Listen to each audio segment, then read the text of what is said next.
The XboxEra podcast is powered by you, and if you want to support us, you can do so via Patreon.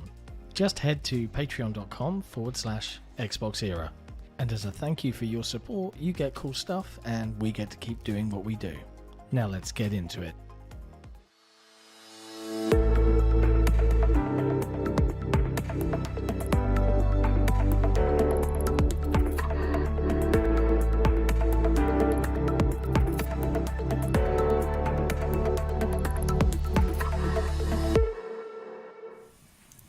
Hello friends and welcome to episode 95 of the XboxEra podcast. I'm Sicky Mechanico and I'm joined as usual by Special Nick.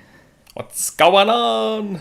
And it's our distinct pleasure today to have internet's most famous New Zealander. I'm really scared of saying it wrong and being Australian or vice versa.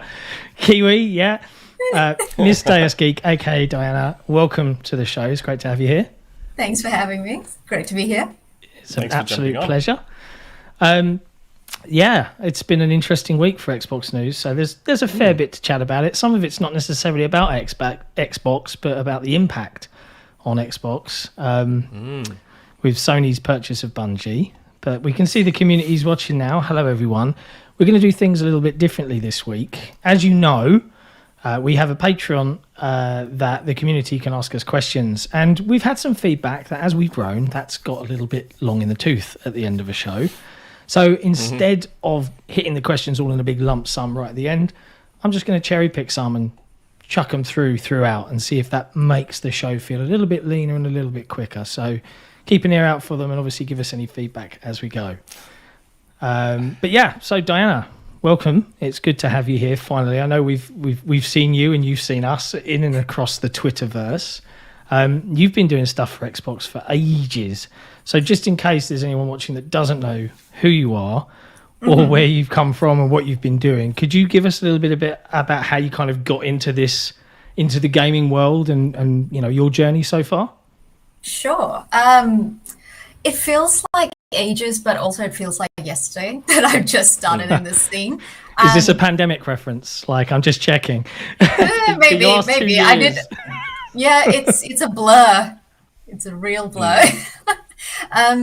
I basically started reviewing movies for my own blog because I absolutely hated the Fantastic Four reboot way back when I think it was in 2016.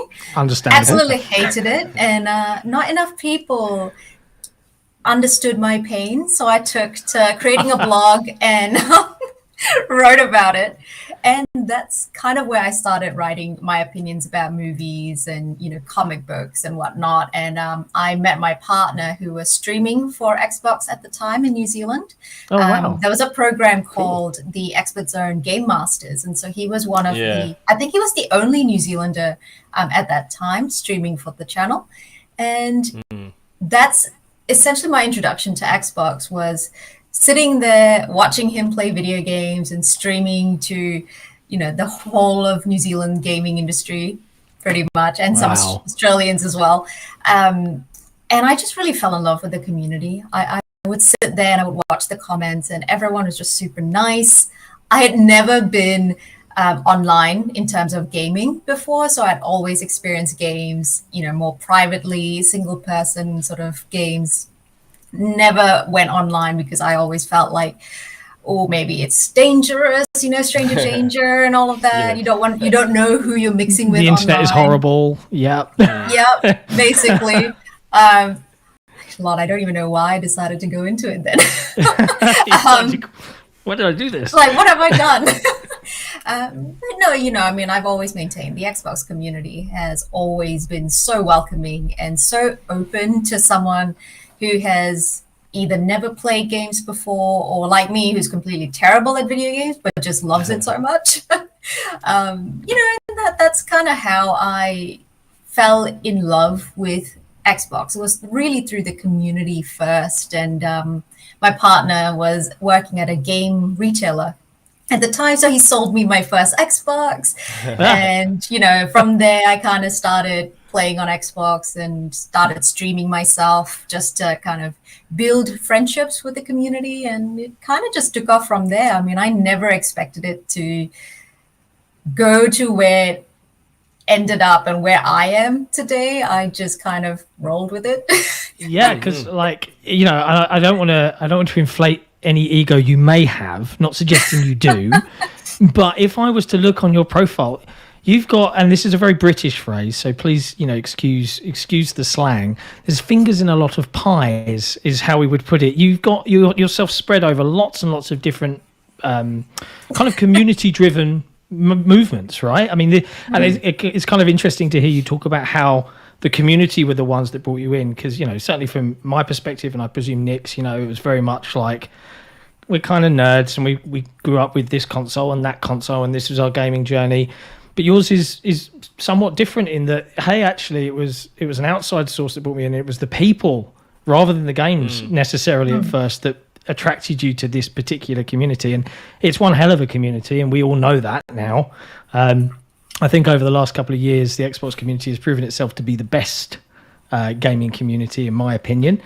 But yeah, I mean, we've got, you're an Xbox MVP. Right, so that's a program that Microsoft run. Is that correct? And I think you've been doing that for several years now. So you've got like little trophies and things like that. Yeah, is that right? It's pretty cool. It's I'm not sure most people know. It's not just an award. It's a program where you essentially have interactions with Xbox staff and give them feedback about anything and everything that they have planned. So we have town halls and surveys that we kind of have to reply to quite often. It's almost like a job, but it's a very worthwhile job.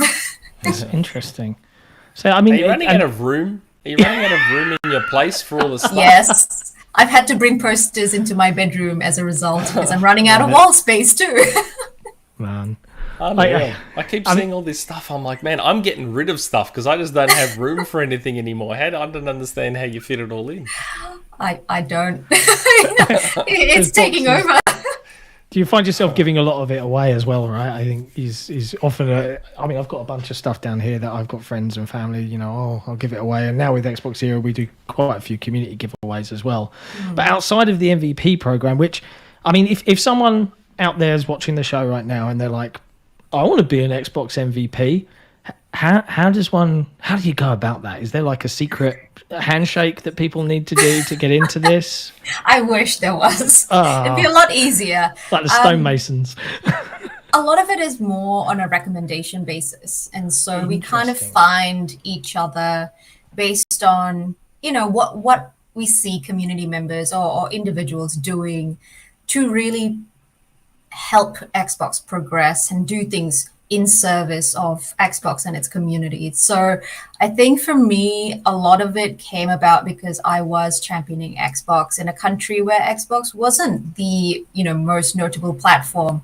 I was doing a lot for women in gaming and doing a lot of work with the Xbox ambassadors community as well. So I have no idea why I was chosen. I'm just guessing those are the reasons why. Well, you've given me a lovely segue into women of Xbox. Now, I've watched the podcast that was driven by this movement, right? I think was it Charlie was doing it? Charlie, Charlie though. I'm trying to remember her Twitter handle. But this is another thing that you're a member of, right? And that's a particular one because much to your journey, right, into the community was, and let's be honest, gaming is a bit of a boys' club at times, and I'm sure that's no different from an Xbox point of view.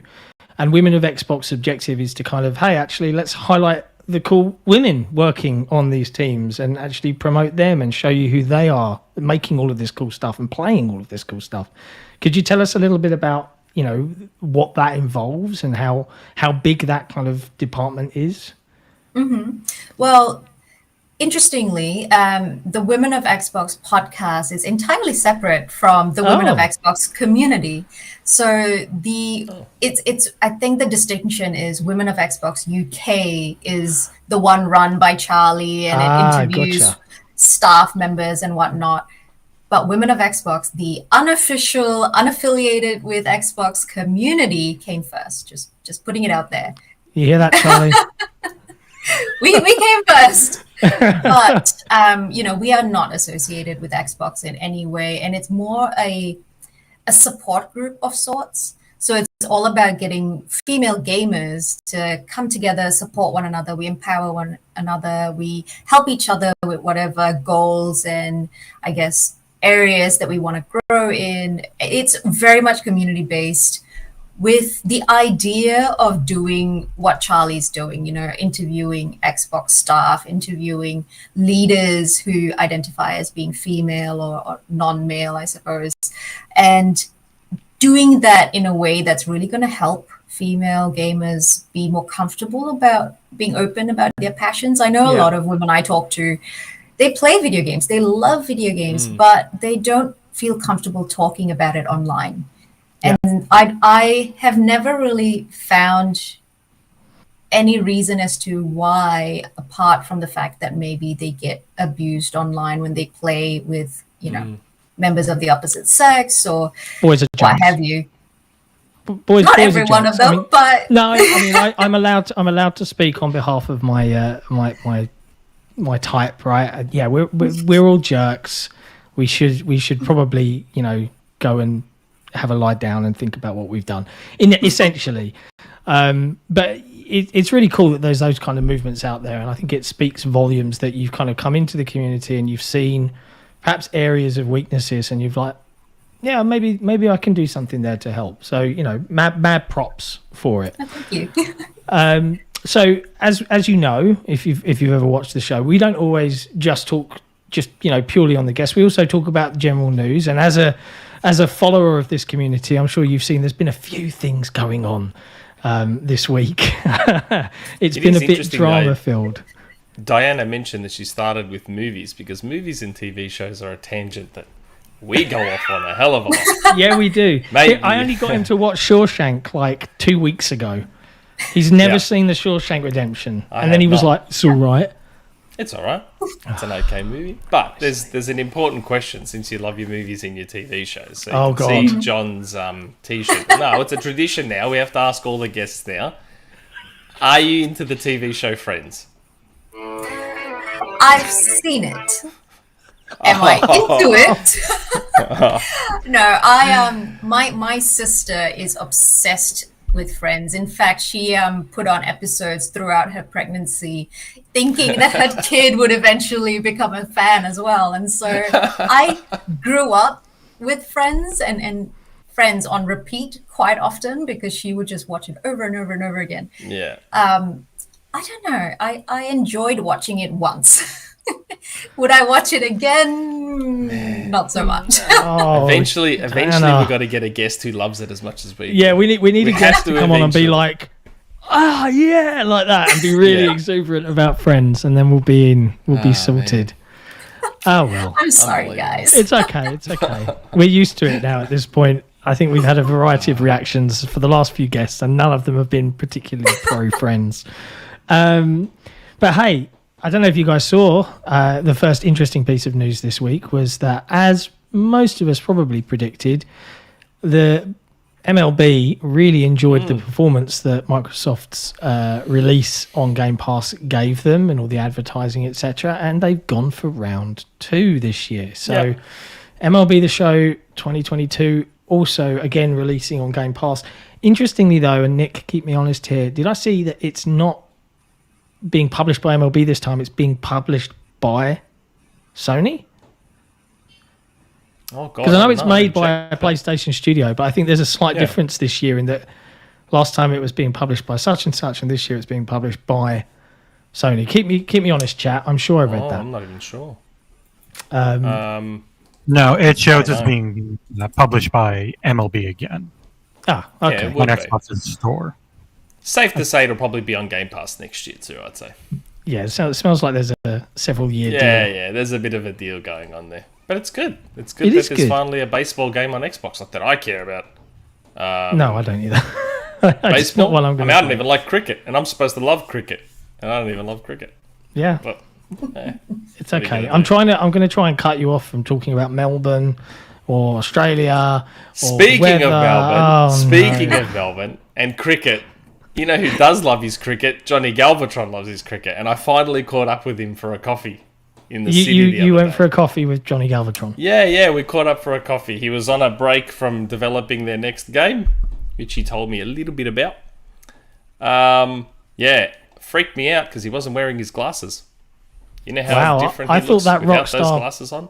I thought that Rockstar persona was just... They were permanently attached to his face. Oh, man. He had them with him. They came with him. He just wasn't wearing them. And it freaked me out.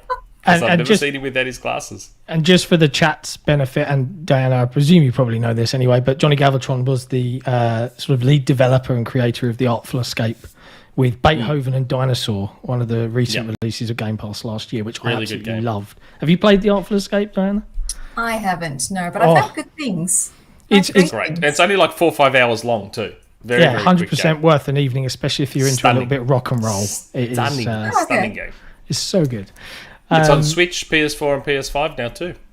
Yeah, I saw they had their multi-platform release now. So it's interesting. A lot of Microsoft's recent exclusivity deals seem to be not for a year, but sort of 3 to 6 months. They're much shorter. Yep. Which is nice. Got a little bit of info on that stuff too. Have you? Interesting chat. Nothing I'm allowed to say. But there's some interesting stuff that he spoke about anyway. Interesting. Off the record. Yes, very much so.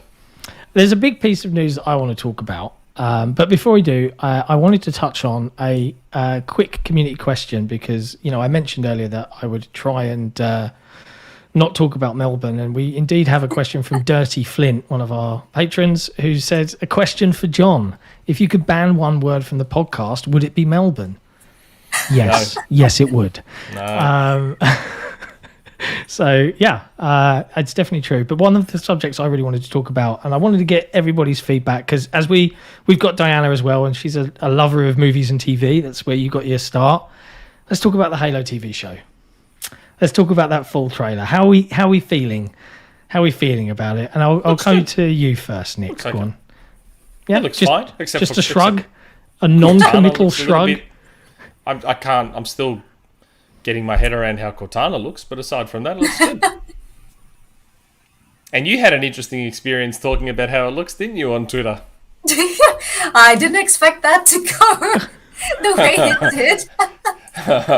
Okay, I missed this, so you're going to have to fill me in the chat in. Dhayana just asked the question, like, because I think she found a meme online comparing Sonic. Oh no, not the old Sonic. Yeah.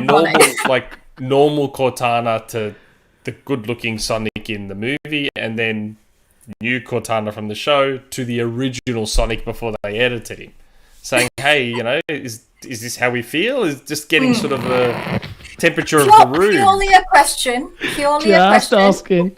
Just asking. And it went. I mean, 80 was like, no, it's fine. It's not that bad. And then the others were like, oh my God, yes, it's that horrible. And I was sitting there being like, okay, cool. That's great. But interestingly, I got targeted. Again, I don't know if it's because I'm female, but there were a number of replies going, you're an entitled Halo elitist. To which I sat there and went, what? I barely talk about Halo. But okay. Honestly. So as somebody who reaction. hosts a Halo podcast, the Halo fandom is very bad. Intense. Yeah. That's interesting to know. Yeah, I mean, it's interesting though, because I think 343, they're not stupid, right? They saw this coming, which is why they released the blog post talking about, hey, heads up, Halo fanverse, right? There's going to be changes. This is TV. It's not a video game. We're allowed to make changes. That's why we've kind of treated this as a separate non-game canon timeline so that we can have a little fun and do some things differently. And even though they did that, and straight away the comment section like, oh, no Steve Downes, it's not the Master Chief's voice. And it's like, well, that's because they've got an actor. They are going to take the helmet off at some point, right? It's just how it is. The Cortana controversy, I mean, I did a fan edit of the trailer into something that I felt was a little bit less Phil Collins, as much as I love Phil Collins, everybody, all right? No dissing the Phil. Phil Collins is amazing. But I did something to some Halo 5 music, and we had I asked Pre-Drag, our art guy, to, hey, could you take Cortana and correct her and make her blue, please? Depending upon your preferred color of Cortana. Some people are real diehard purists; they want a purple Cortana. I get that. I empathize, but she's been more blue than she has purple, so I went pure middle ground here. And I quite liked the remix of the trailer, but I'm cautiously optimistic on the TV show. I am capable, as a grown-up, of separating the fact that the games exist and aren't changing to a TV show exists in a universe I love, and I'm perfectly happy to see them try things out. I've seen some fan theories and some unsourced article talking about how there's going to be a character that is going to be some sort of, and it was classic, like, terrible, awful, opinionated, oh, she's going to be a girl and she beats the Master Chief, and that's not okay. And it's like, okay, whatever. I think it's okay to just try a few different things in a TV show. So I'm hoping it's going to be good. But I thought the effects and the art was pretty good. Some of the fight scenes look quite cool. I want to see more, and it's not long to wait. March. It's like a month and a half. Cautious optimism seems like the order of the day way to go about it after what we've had in the past. I do wonder if they'll let Xbox, websites and game companies, because like typically like TV reviewers and Empire Magazine and stuff like that, they'll get an advanced screening and do like a kind of hype up. I might put some feelers out. Like, hey, any chance we can watch the show? Watch a couple of episodes ahead of, main release, and then write up some reviews on them and stuff like that. I'd be interested. I'd love to get a little sneak peek, but worth a crack. See. Yeah, why not? But yes, I think we discussed internally at XboxEra, we are going to do some TV. We're going to dabble in some TV show style reviewing in some form, and I think the Xbox Era You Had Me at Halo podcast are also going to jump on the TV train and do some special episodes after they air to discuss it with the community. So it should be fun. Yep. And then while we're on the subject of Halo, the roadmap for Halo Infinite was delayed. Is anyone surprised? Is there any shock that in the even audience? a roadmap was delayed? Like, that's a bit odd. That their plan to reveal their plan for the game has been delayed. It's like the reverse of an announcement about an announcement, isn't it? Yeah, I know, a teaser of an ad. That's just... Yeah. I mean, I'm not going to get too caught up on it, but I've been playing a lot more this week. I managed to actually have a good amount of time playing some Halo. And, I'm kind of like... I want to know what's coming now. There needs to be some fixes. There needs to be some new things. I know a lot of the Halo community are feeling that. I think one of our team has written a bit of an article about it as well. It's a bit of a shame. I was hoping to see more from these guys. Have you dabbled much in Halo Infinite, Dhayana? Are you impressed with this latest iteration, or are you kind of like, I prefer Bungie's games? No, I've definitely dabbled more so in the campaign than the multiplayer. I don't have anyone to play the multiplayer with who won't be mean to me. Dhayana, come and jump on the XboxEra forums. We've got a great community out there that will be nice, and we'll as I get carried by my friends, and they are very mean to me. I play with Onyx players, and they're like, "You're just not good enough anymore, old man." And I'm like, "I know, I don't get to play every night anymore." And they're like, "Hey, you shouldn't have had kids," like while they're living their bachelor lives. What's my excuse then? I don't have kids, and I'm terrible. You've got a lot of things to do. We can see you got your Twitter profile's covered in all sorts of logos. You're a busy woman. You're trying to find room in your place for all that stuff. Probably, that takes a lot of time. Just playing Tetris all day with real life boxes. Right. Yeah, exactly. You are playing Unpacking. They based the game somewhat around on watching my life, you. Yeah. I've just noticed we've got a couple of super chats in there as well.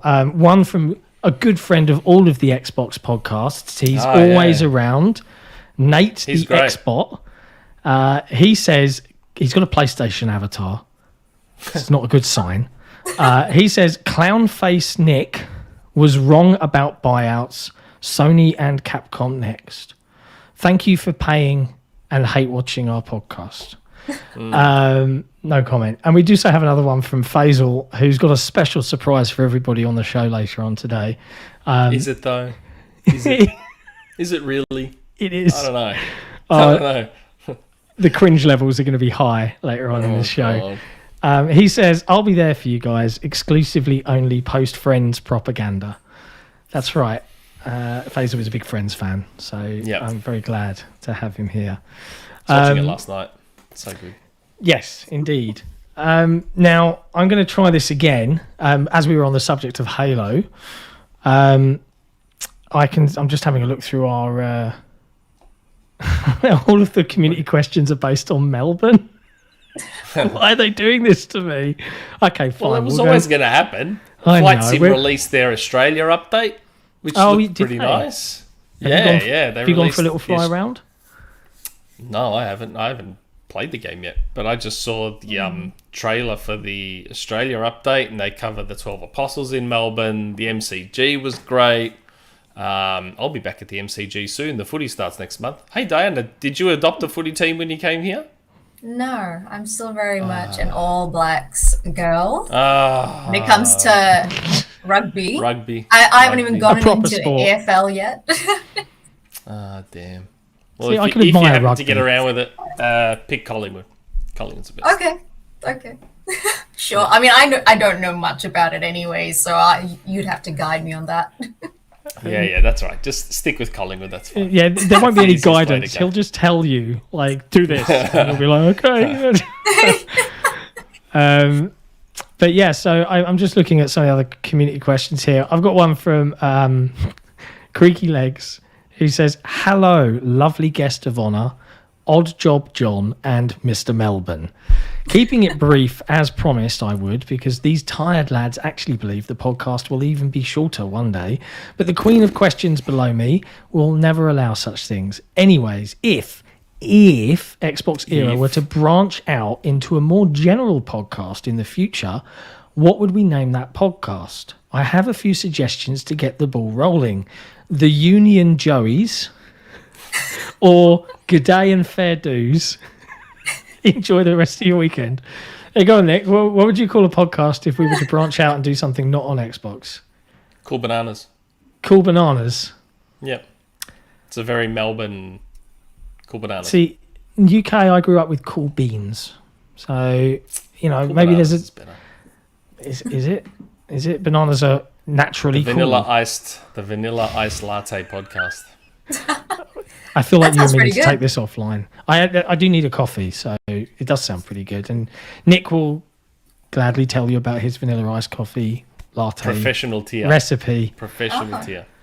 One of my mates that works Don't at indulge in Ghani's, he showed me how to make one myself. I went and bought the syrup, and I have perfected his recipe. And I make the best. Okay. Yeah. That's basically all Nick talks about. Coffee, good old Collingwood, Yep. Melbourne, coffee, and that's it. That's it. This is it. This is the Melbourne podcast. in a nutshell, right? That's right. That's exactly right. Diana would know. We have the best cafes and restaurants here. I promise the next time I get the opportunity to take an international holiday where I don't have to quarantine either end, we'll come to Melbourne. I'll drag my children on the 20-hour flight that it is just to experience Melbourne. I told you, come during our winter because it's still summer weather for you in our winter. I might go for spring because then it'll be like a really good summer for me rather than an okay. I don't know. You're taking a gamble there with the temperatures you're used to. Oh, okay, maybe. Taking a gamble. I've never been bothered by heat. I can handle August. Come in August. August is a good one for you. Well, that's summer holidays. That's peak expensive for me. So maybe but not. In Australia, it's winter, so it'd be cheaper. That's not how it works. I don't think they'll look at. Oh, are you flying out during the summer holidays? Everything's double the price. It doesn't matter where I'm going. Really? It doesn't matter what the temperature is where I'm going. It's are you booking a flight from the UK? I'd have to go off season in my country to get good value for money in terms of flights, and obviously flights would be expensive.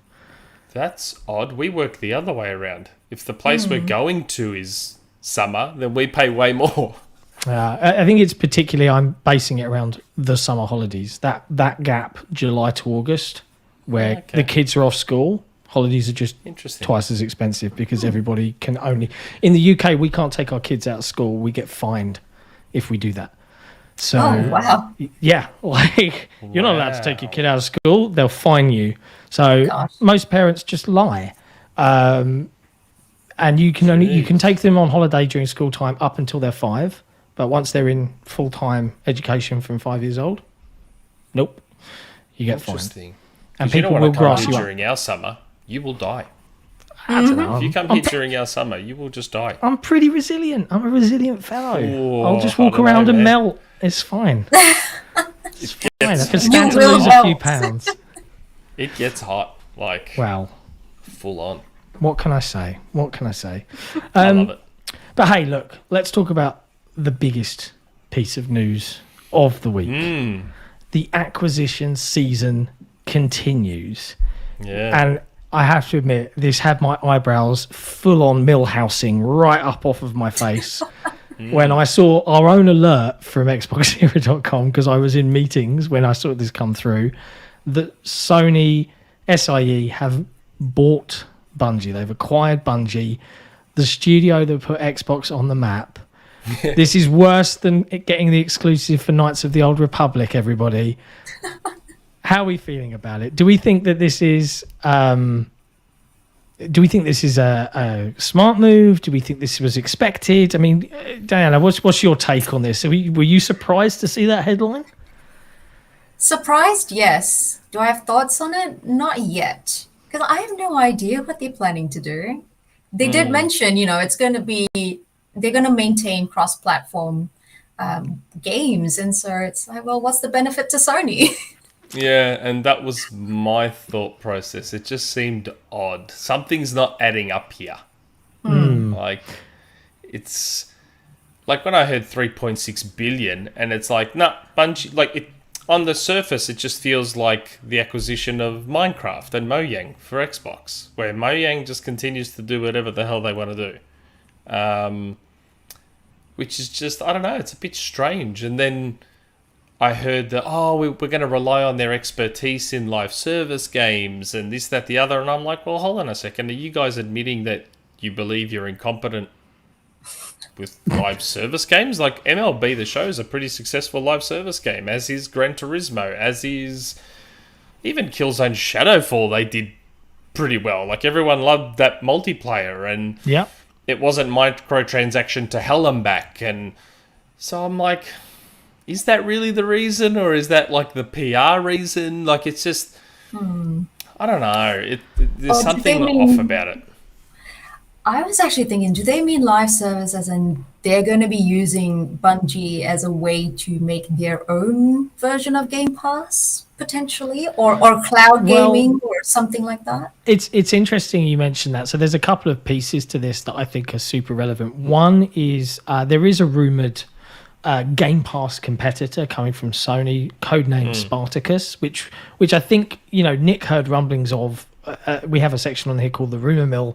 You'd heard rumblings on a PlayStation Plus something, PlayStation Now combination where they were going to offer movies, because obviously Sony is not just a games maker.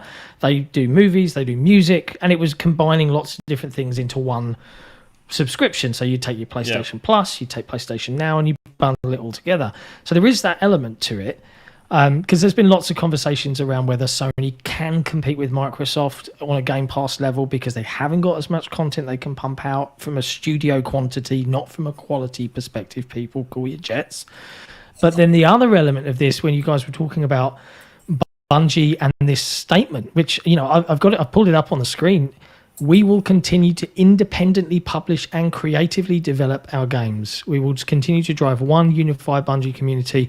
Our games will continue to be wherever our community is, wherever they choose to play. And they actually specifically called out rival consoles. So this is a very unusual thing to see on a Sony acquisition. It's the first time we've ever seen it. And apparently, reportedly, was a demand from Sony in the sale that we want to be able to still publish on everything, much like Mojang with Minecraft. That wasn't a demand. That was just demand from Bungie. A demand from Bungie. Yeah, correct. Now, Mojang didn't demand to be on everything, but Phil Spencer was like, Minecraft is a platform. It should remain that way. So when they talk about, we want to do live service and we want to do this, I think they're talking about Bungie's experience and everything that they've learned in Destiny. But to Nick's point, that doesn't feel like the whole story, because it doesn't at all. Like they've done it already. Destiny fans are like Halo fans. They complain more than anyone about the thing they love. Destiny's Paul Tassie's job. Yeah, Destiny has had paid content vaulted that people aren't happy about, and the PvP of Destiny is not good at all. So it's just, I don't know. Like I was surprised. Michael Pachter was like, this is like a desperate reactionary move. Now, I don't know if I could understand his point of view there, because it doesn't feel a bit like that on the surface. I don't think desperate's the right word when you're talking about the market leader, but reactionary feels a bit more appropriate. Like, I know people are saying, but this has been in the works for months. Well, both Microsoft and Bungie, Microsoft and Sony have probably been talking to Bungie for a long, long time. But I can understand why someone would think that as soon as the Activision news dropped, maybe someone at Sony made a quick phone call saying, okay, all right, we've been going back and forth for a while. What do you want? Yeah. What do you want? Just tell us what you want. Let's get it done. Let's just do it. It's super interesting. I mean, they said the talks have been going on for six months-ish, right? And we know from conversations that Phil's had in various media interviews that the Activision acquisition only started being discussed in November. That's super fast to come to an agreement and do the numbers. So there's been clear amounts of negotiation. And we know, Nick, don't we, from our Bungie reporting days, that there were discussions. There were discussions going on 2+ years ago. So it's a super interesting development. I know there's a lot of Bungie fans out there that are on Xbox. I was one of them until Destiny, and then I was kind of like, What is this? Destiny plays great, and I maintain that Bungie are kings of making shooting things in the face feel really good to play. But yeah, the narrative and everything fell flat for me, and I prefer my games not to be a job where I have to play every day or, you know, be driven by FOMO. And typically when I see games hiring psychologists, I'm like, you're going to manipulate me, right? So I kind of back away. So they lost a little bit of love for me just in terms of the game wasn't for me. So, you know, but I met a lot of really good friends playing Halo and discussing the game on the Bungie.net forums back in the day.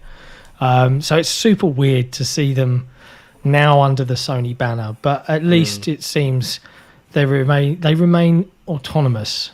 But then again, for now, we lived this journey from 2000 to 2007, and then they split up, and then they got a publisher, Activision Blizzard. Oh, we didn't like that relationship, and then we split up, and now we've got another relationship. Yeah. Maybe we'll be talking again in 2028, and they've split up again. We'll see. Yeah, I know.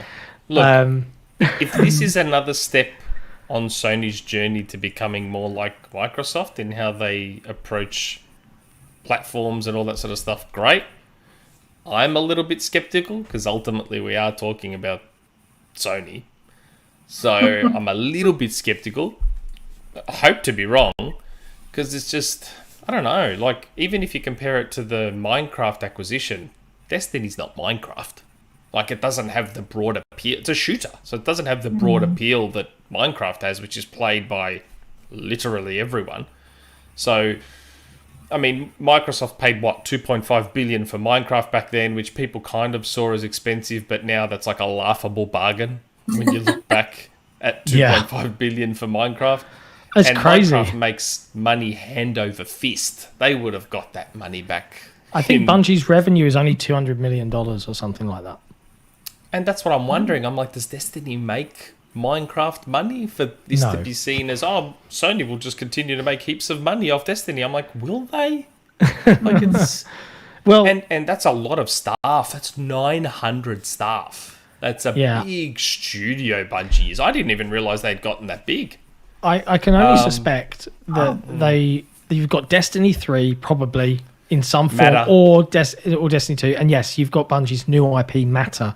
Which I think is being developed by Jason Jones, who, you know, he was the original kind of creator of Halo 1 and all of that sort of jazz, and he's kind of like the mythical figure at Bungie. So, yeah, maybe they've seen a lot of what Matter plans to be. I presume it's going to be another live service game.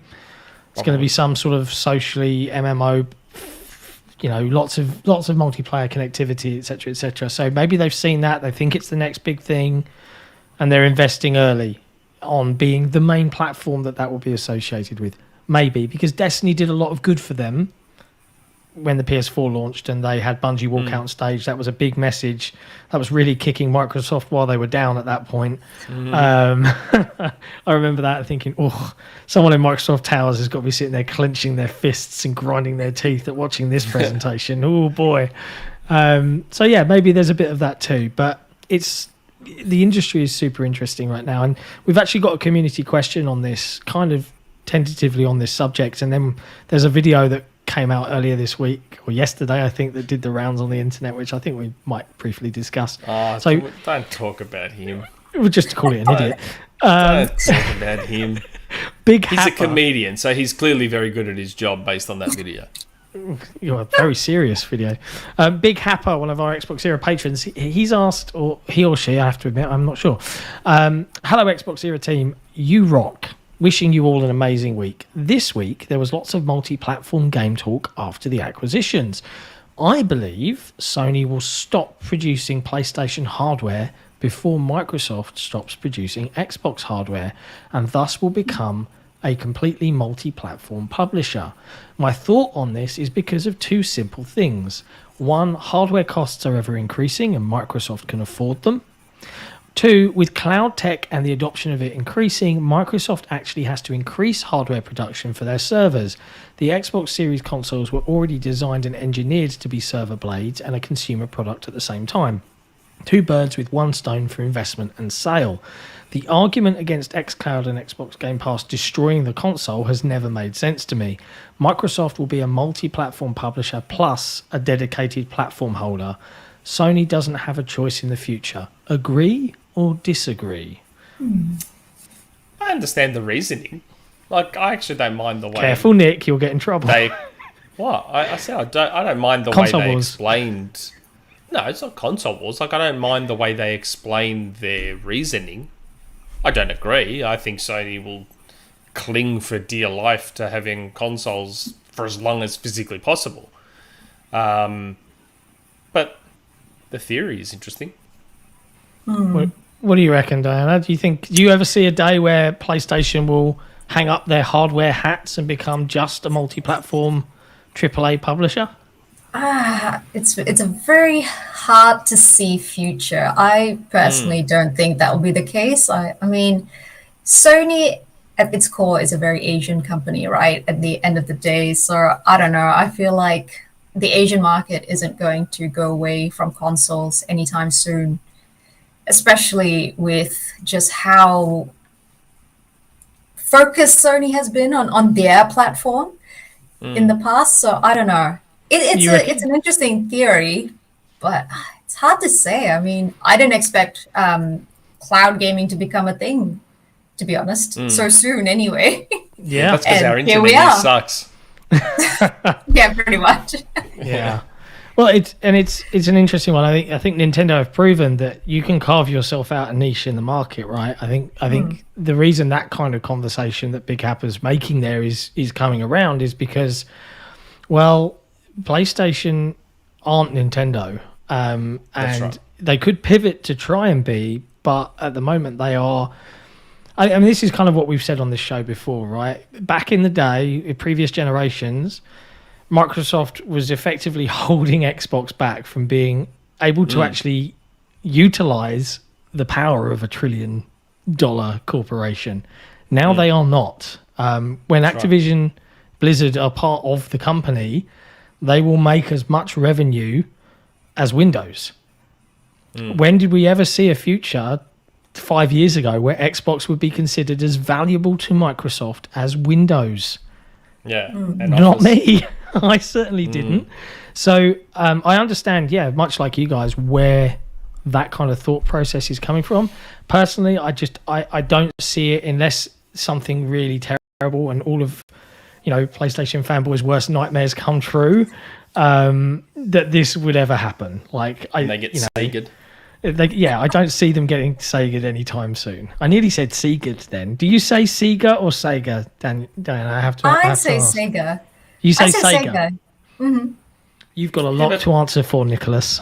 Yeah, but Diana didn't grow up here. I didn't grow up here. No, see, I grew up in Asia. Okay, all right. That's right. All right. And the other thing that happens, question sort of ignores is a lot of the money Sony makes now is from PlayStation Plus, which you need the console for. Yeah. So you can't justify charging someone for PlayStation Plus without a console. Yeah. No, you can't. You can't. So that's why I think they'll cling for dear life to having console hardware. But I'm glad that Jim Ryan said a lot of very Microsoft-esque things in his interview about beyond the consoles and cloud, and I'm glad it's great. Like we've heard the rumors, and I've been told that they're going to have their PC launcher, which should enable things like cross-buy and all that sort of stuff. Is that very nice? Something I've said before? Did I just say something I wasn't meant to say? I can't recall you saying that, bro. I was busy typing your message in the private chat right now, but you see, as you've called it out on air, I guess that cat's out of the bag. Never mind. So that's the problem with getting old. I forget what I haven't said. The Alzheimer's is kicking in a little bit early.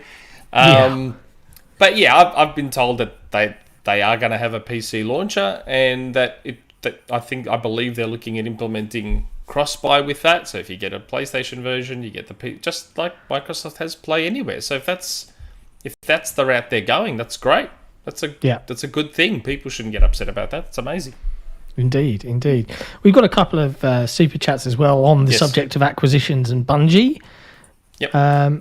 Hytham G. Yeah. Cool. Can Microsoft buy a Chinese studio like MiHoYo? Your take on that one, and thanks for debunking the myth about the illegality of Microsoft buying a studio in Japan. Well, I mean, again, I think China may be a little bit different given what they went through just to release their console in China. Yeah, that's a whole different kettle of fish. Yeah, I think China's a little bit different to Japan. I'm going to assume that they're probably not even looking to China for acquiring a studio personally, but I don't know the rules around China. China is its own thing. I just know that thing about Japan is a myth. They can acquire in Japan just fine. Yeah. If you see that myth online, call it out. It's not true. Yeah, it's just a myth. Andrew Kembry-Dobbs. Could Bungie revive Killzone? They know FPSs. Would you play an FPS Killzone from Bungie? I would. But there you go. I would very much. I don't think Bungie are interested in making other people's IPs, though. That's just my take. I don't think that's why they're there. But, never know. I mean, they quit one relationship because they were forced to make the same game over and over again. And then they quit the second relationship because they were forced to make the same game over and over again. Do we propose that in this third relationship, they'll quit because they might be forced to make a game they don't want to make? Yeah. Just calling it out. But yeah, we'll see. Yes, I think the only other really big topic that I wanted to cover was one that isn't in your list, and that is the news that Phil Spencer is going to receive a Lifetime Achievement Award. Yeah, that's right. From the Interactive Arts and Sciences. And what was really cool about this, and this is good for us as well, we enjoyed this moment because I got lots of pings on our project Discord, is this news got announced, right, on Twitter. Congrats to Phil. Well deserved, I think we would all agree. Mm-hmm. And the thread went up in our forums, and Phil posted a thank you to the community, which was just really nice. Cool. Like, just out of nowhere. Yeah. And it's like, oh God, Phil's reading this forum. Quick, delete the acquisition thread. This is terrible. I think that's the real issue there. That suggests that Phil actually lurks the forum and has a little bit of a browse every now and again, which might be terrifying. A little bit of a worry. Terrifying. But it was very, very cool that, and you know, we've said this on this show, and to Daniel's point about community, I think the key difference, and Phil kind of proved it in 180 characters or less, right, in a little internet forum post, the way that Microsoft and their team actually talk to the player base and communicate with us is so vastly superior than any other platform holder. I think it should be championed, and I think it should be celebrated. So definitely. Well-deserved achievement for Phil. I think there's only been very few game creators that have ever earned that award, right? It's not a yearly thing. It's a when they deserve it kind of thing, right? So we've had, I think, like Ken, a Hall of Fame kind of thing? Yeah, Ken Kutaragi, I might be pronouncing his last name wrong, the founder of PlayStation. He's earned one. I think Surely Nintendo's Miyamoto has one. Yes, that's the chap. He's got one. So I mean that's a pretty big deal, and it's being presented by Todd Howard as well from Bethesda, which is kind of cool. I did see someone post the Obama putting a medal on Obama meme. Which cracked me up. It's pretty accurate. But yeah, that's super cool. So big props to the X-Boss for that one. And yes, if you want to join the XboxEra forums, seeing as I'm here, I may as well pimp us out. You can do. You can use Twitter, Discord, Gmail. You don't need a professional domain email address. You don't need a paid email account. You can just join up with any email account. Yeah, it's a pretty good place. I mean, we're the only forum Phil posts on. Nick made sure to tweet that out, and right after we tweeted it out, we got like 50 people who joined. I know. Yeah. Did you see? Wow. I did that little smart ass tweet, and all of a sudden there was a whole bunch of red notifications on the forum. Got a whole bunch of new members. That was good. It's funny as well. Or spam bots. Because in the project Discord, I think this happened while you were asleep, Nick. Right? It was like everything happens while I'm asleep. It happened while you were asleep, and the guys pinged me in the Discord and was like, "Should we tweet this out that he's posted on the forums?" I was like, nah, guys, play it cool. An hour later, Nick wakes up and there's a screenshot on Twitter within 2 minutes. He's like, I was like, yeah, okay. you do that? I don't know. Like, I guess maybe I'm not very good at this. Growing the internet clout.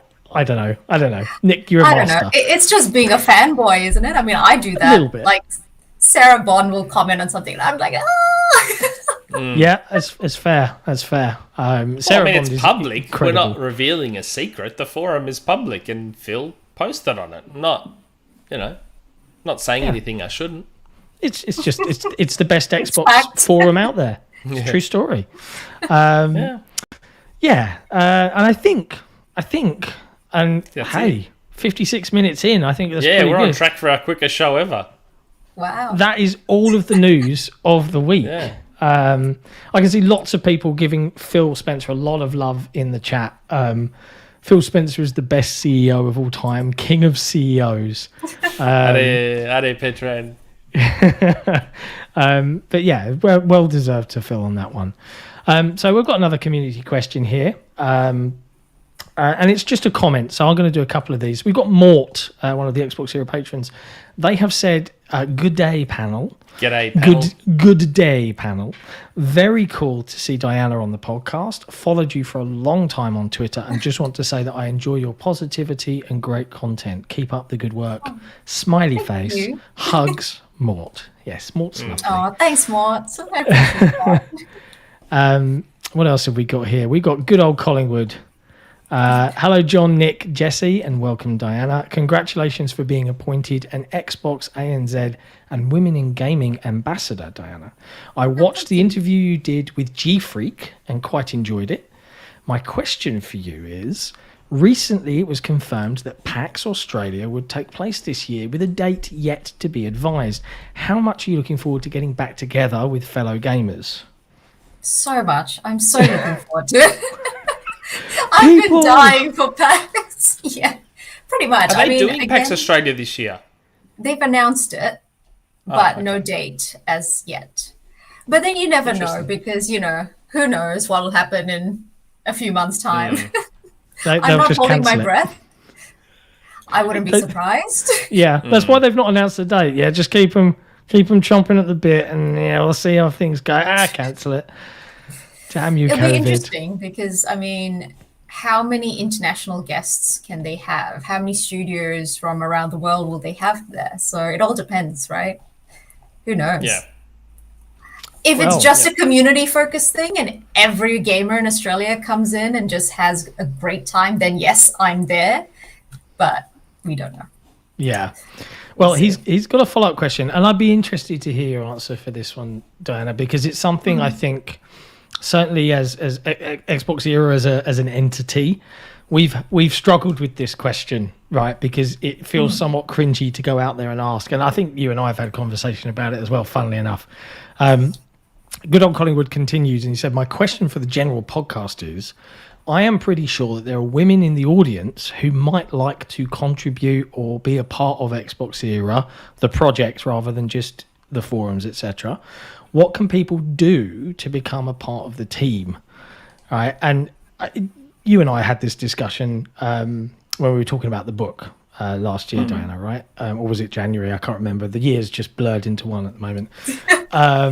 And yeah, I've commented that we'd love to expand the voices on this team, and we do have a woman on the team, Jessie, right? I mean, she's part of the team. She narrates reviews. She picks up some games that she loves and writes about them, which is Amanda. But we want more. But equally, because we're a community-driven outfit that doesn't pay any money, right? We're all just doing this to build something we believe in. It's really difficult to go out there and be like, hey, random lady on the internet, come and write and work really hard for us for free. It's cool because it feels like you're one of those people that's like, oh yeah, can you just do it for the exposure, for your own exposure, for your own experience? And that feels really cringy, and I hate doing it. But at the same time, I do want to, branch out and have some more sort of diversity and voices in the team. Have you encountered that problem, in trying to get different voices out there, like where they feel like they can't or anything like that? I certainly have. I'm very much the same. I'm not in a position where I can pay contributors.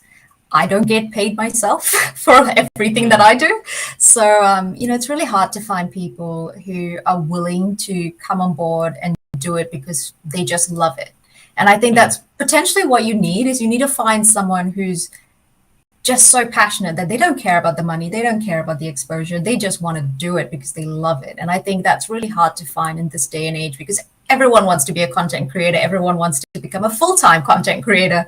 And, for me personally, I've experienced instances where people have come to me saying they're happy to do it for the exposure, but then, there'll be some kind of conflict in the sense that they'll utilize what I've built to propel themselves forward and not keep me in the loop about things. And it gets really messy. And so I've kind of done away with that, So for what I do with Attack on Geek, it's just myself and my partner, and that's it. Yeah. And, I think that's where the challenge comes. So I don't know. I stopped putting call outs anymore. I just let people know that if they would like to do something, you're always welcome to approach me. Yeah. But I think asking for it is it's so challenging. hard.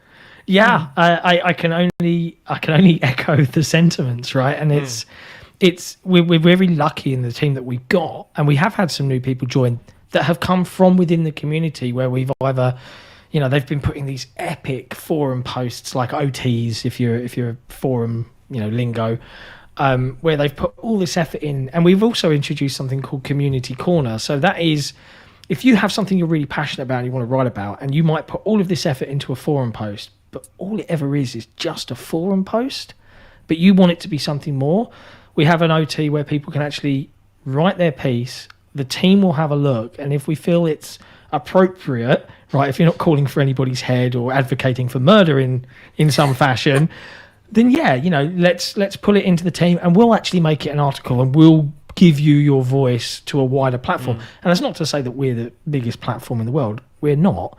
We aim to be, but we're not yet. But we've done a few of those now. Like Cerys, one of our patrons and one of our most favourite community members, did a wonderful kind of retrospective on Viva Pinata, which is a franchise that should absolutely come back. And we just did one with Synth, who's one of the moderators on the XboxEra Discord, who wrote about, in a very, very good way, and I recommend people watch the video, about how PlayStation bartering for exclusives to lock out franchises like Street Fighter, like Final Fantasy, that affect entire genres on the competitor's platform. And now, you're seeing this segment of the market complaining and crying that Microsoft is on this acquisition spree and using their buying power finally in a way that Sony can't, having a bit of a whinge about it and calling it out for what it is, right? Which is, you can't really whinge about this anymore, guys.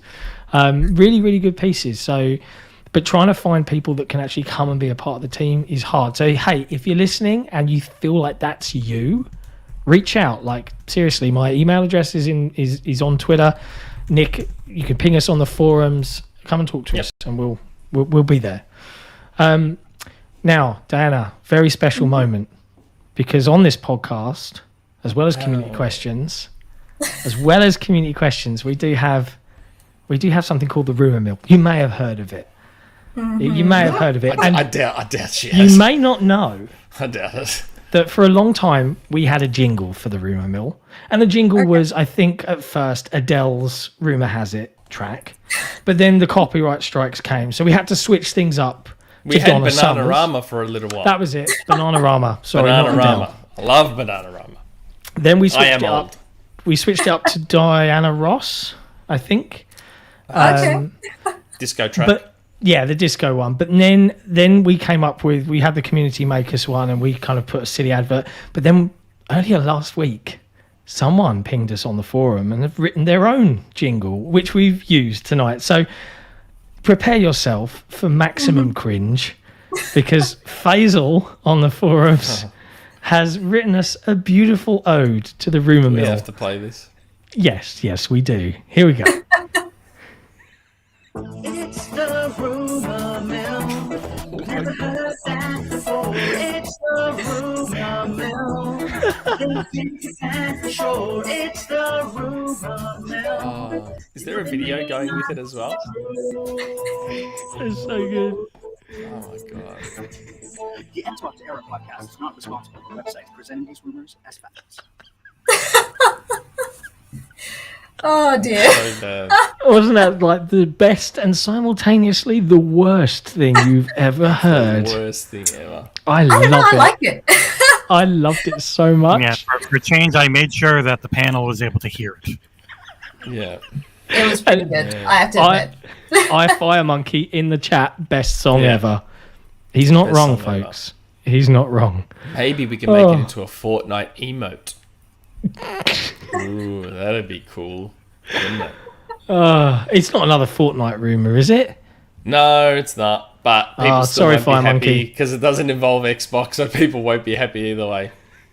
I don't know. It was weird. I got a whole bunch of DMs this week, which was odd. Like people reaching out saying, "Hey, you want something for the rumor mill?" I'm like, "Okay, whatever. Sure. I'll take whatever." Look, people aren't going to like this because it's not Xbox. But all I was told was that the Arkham. Is it the Arkham Knight collection or just the Arkham collection? What's it called? That Batman. Is it Arkham. Batman Arkham collection? There's 4 Yeah. games, but they normally only put 3 of them in there. So it's like the Arkham trilogy, people normally call it. Yeah, the official Arkham collection's the 3 though, isn't it? City, It's the the Asylum, 3 Knight. Rocksteady games, They correct? ignore Yes. Origin. Yeah. So I've been told that that's coming to Switch. So I did Oh. when I got told that, I looked it up to see if maybe that's something that's already been out there. Apparently not. People have been asking for it. I found Reddit threads and all sorts of stuff saying, "Hey, when are they going to port the Arkham collection to Switch?" I've been told that it's coming to Switch. What I did ask my source was, is this going to be... Like, I asked them, I'm like, hold on, are these going to be native ports? Or is it going to be the whole cloud thing that they've started doing on Nintendo Switch? It might be a 50-50. It might be the 2 older games being native with Knight being the cloud one. That's not 100% clear. But all I was told was that they are porting the Batman Arkham collection to Nintendo Switch. That's what I've been told. I mean, I loved the Arkham games. I did see some reports, funnily enough, semi-tentatively linked to Rocksteady, saying that their Suicide Squad game is unofficially delayed at the moment from this year to 2023, which is a shame because I was quite looking forward. Rocksteady were really good at what they do, right? And they haven't released a game in what feels like a very long time. So maybe this is a way to just get some money rolling in from Warner Brothers' perspective to, put those classics on Switch and let people play them. Very curious to see if it's a native port though, or as you say, a cloud. Because they've released a couple of cloud-based games. Control was cloud, wasn't it, on Kingdom Switch? Hearts that's coming is My cloud. God, really? Gosh. I suppose in Japan, which is obviously Switch central, right, in terms of any of the console makers, like they're absolutely whipping everybody's ass worldwide. But I suppose that would go down quite well playing Kingdom Hearts on your Switch.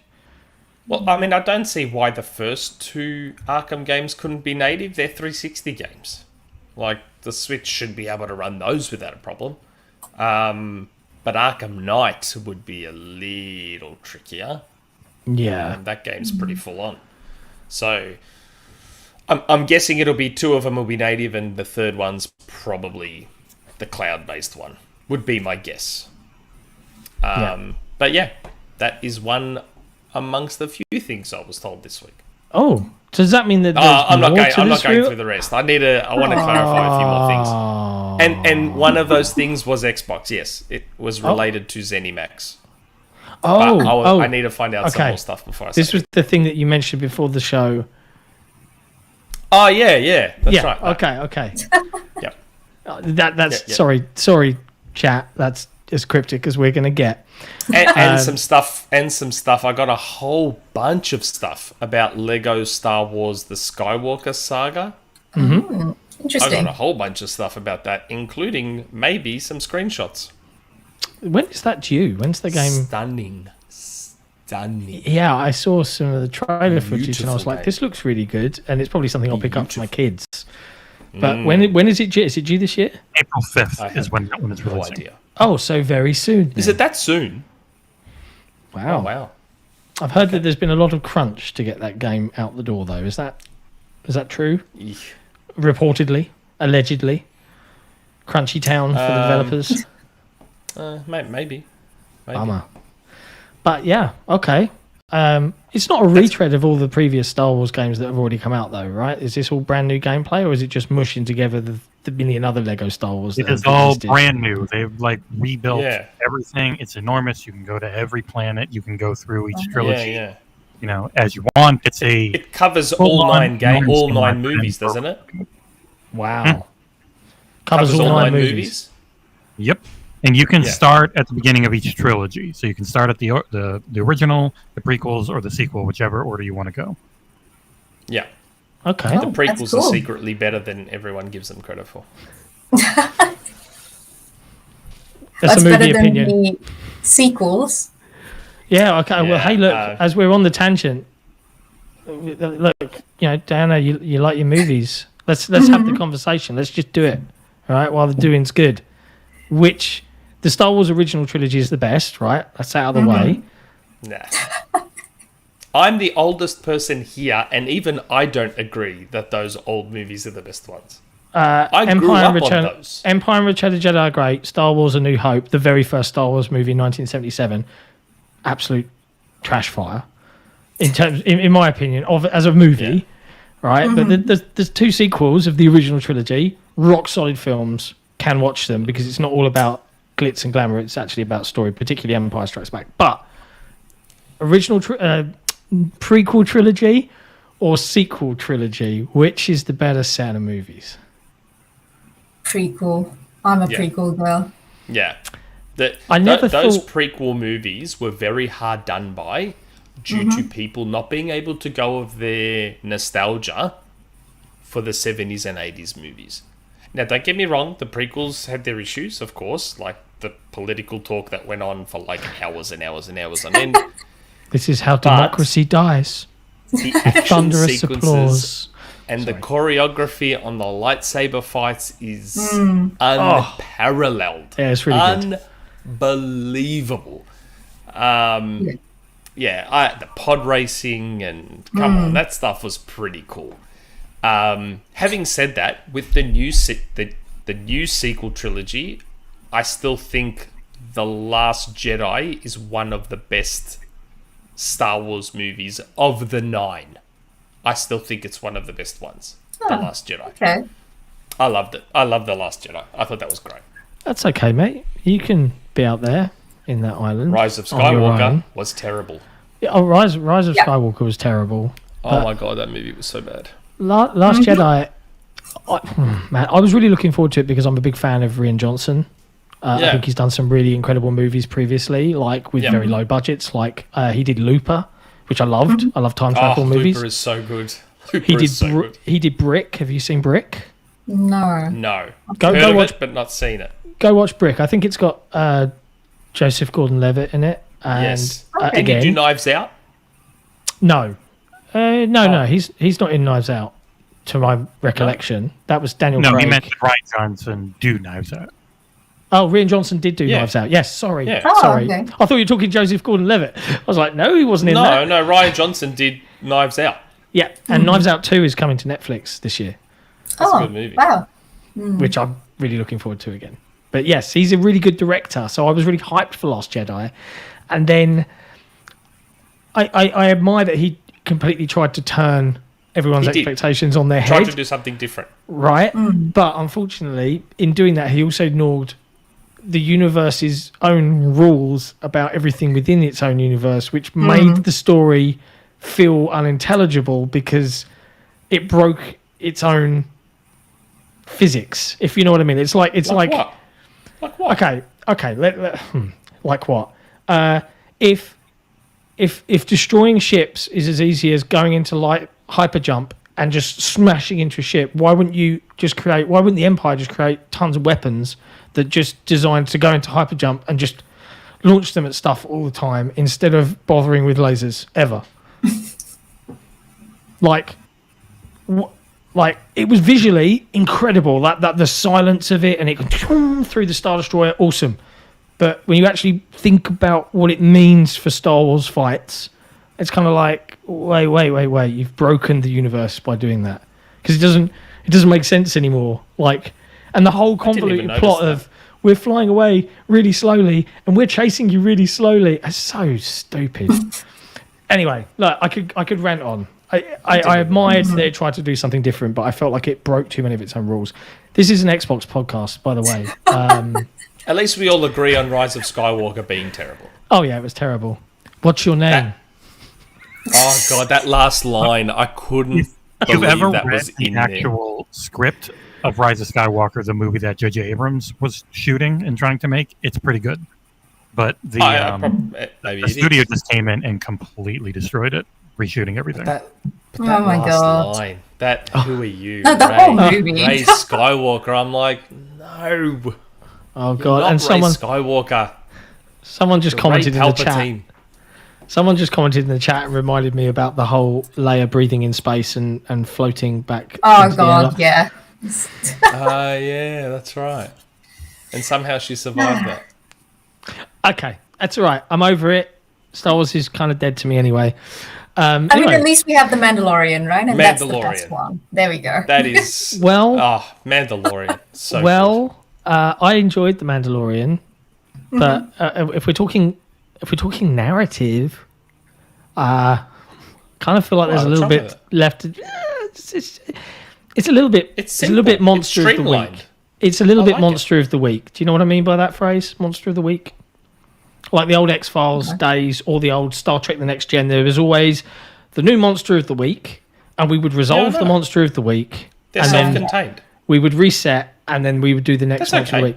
It is They're okay. self-contained. That's fine. But then I have heard that I started watching Book of Boba Fett, and it was... The best episode is the Mandalorian one. And I've heard that suddenly it basically turns into Mandalorian Season 3, and I'm like, okay, maybe I'll give it a amazing. watch. As soon as the Mandalorian comes in, it becomes amazing. So, all right, I'll have to go and grit my teeth, because I watched the first 2 episodes, and I was just like, is this guy meant to be a warrior? Yeah, Is it's he not meant to grabbing be- me. It's not quite grabbing me, Boba Fett. Is this chubby old dude meant to be good at fighting bad guys? Because he kind of got his ass kicked. He was like, I'm the king of the Hutts now. I've killed everybody. And then he goes outside and he gets his ass whooped by blokes with shields. And I was like, what is going on? It's had cool moments. Like, I love the pet Rancor thing. The pet Rancor thing was hilarious. I really liked that. The rest of it's a bit Yeah. And then that Mandalorian episode. Oh boy. Where he walks into that All butcher. right. He just walks into the spoilers. butcher and No just spoilers. gets a massive punch on, and I'm just like, this is the best. This is so good. I'll go watch it. I'll come back to you. great. We'll talk about it. It's really good. I recommend catch it. up. I haven't seen the latest one. Apparently the latest one's really Oh, good too. the latest one, if you thought the one before was really good, the latest one is like chef's kiss. It's the most good. amazing episode you have.